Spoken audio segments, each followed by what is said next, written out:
M0FXB, welcome to my channel, Yaesu FTM500. We have new firmware. It is August 2023. So scroll down here after selecting this Yaesu page, click Files, go all the way to the bottom, and if you're in the USA, click USA. If you're in the rest of the world, click EXP. I'm not sure about Japan, but anyway, so let's go to the firmware, and there's lots of information here.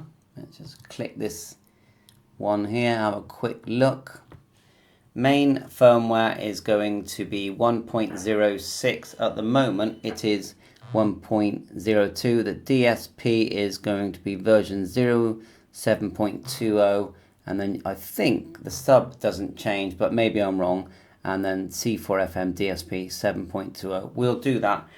Let's see if it's showing us anything more. Currently we have two different destination versions of the FTM. That's the USA and the EXP, which is EU, including EU and China.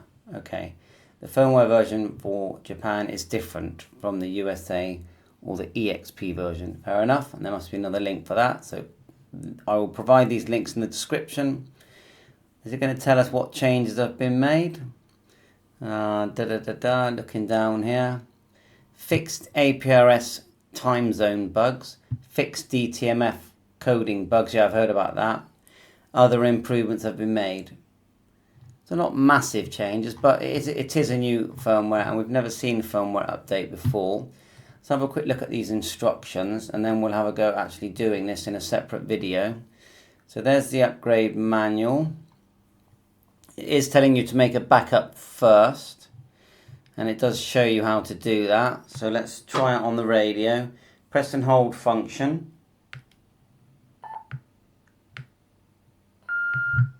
Let's go back a minute. Press and hold function. Then go up to 107. The faster way of moving is to turn the bottom dial, but otherwise fine tuning is this one. Press backup knob. And then look, you can select write to CD, and after a while it will back up. Now, if you've never put your SD card into your FTM500, then it makes sense that really you need to format it first.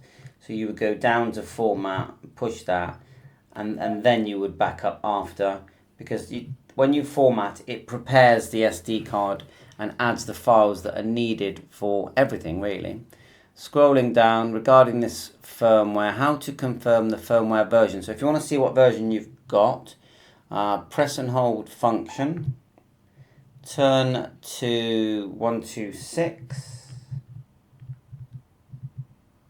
then press it, and there's our version there, 1.02, 1.02 for sub, and DSP 7.20. So I think they're just changing the main myself, but anyway, we'll find out when we do the update.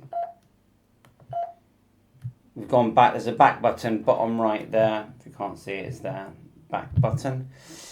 Right, let's go down. So SD card, once you've got the files on there and you put it in the PC, have a look here, press and hold function. We've done, yeah, it tells you about the format 109, we just showed you that.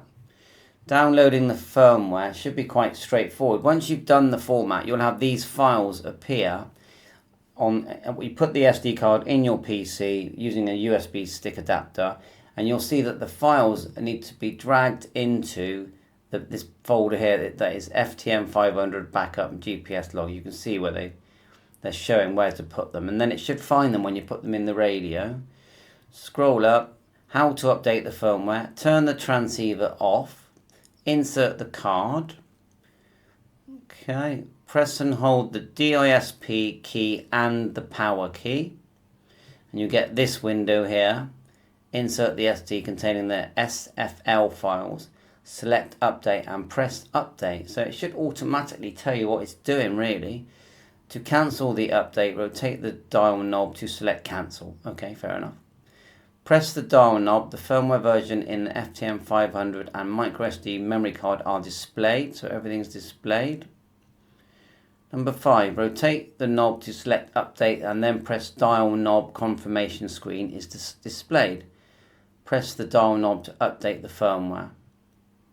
When the update is completed, screen will be displayed with all the new numbers. And we can check that now. You do have to reset the transceiver, so that's quite important. and you can reset that in menu number 127. Just show you that menu. There it is there, factory reset 127. Just follow those instructions. And when it comes on again, you will need to add your call sign. So we will do this. Just remember, really important, if you've got lots of memories, save them somewhere, whether you're going to save them using software or you're going to do what they've said here, where you press function, hold it down, go to 107 and save. See that there? Back up and then press the function again, write to SD card. Okay, well, if this is just an instructional video, but you may be watching the actual installation video, and I'll probably put this at the start anyway. Thanks for watching so far.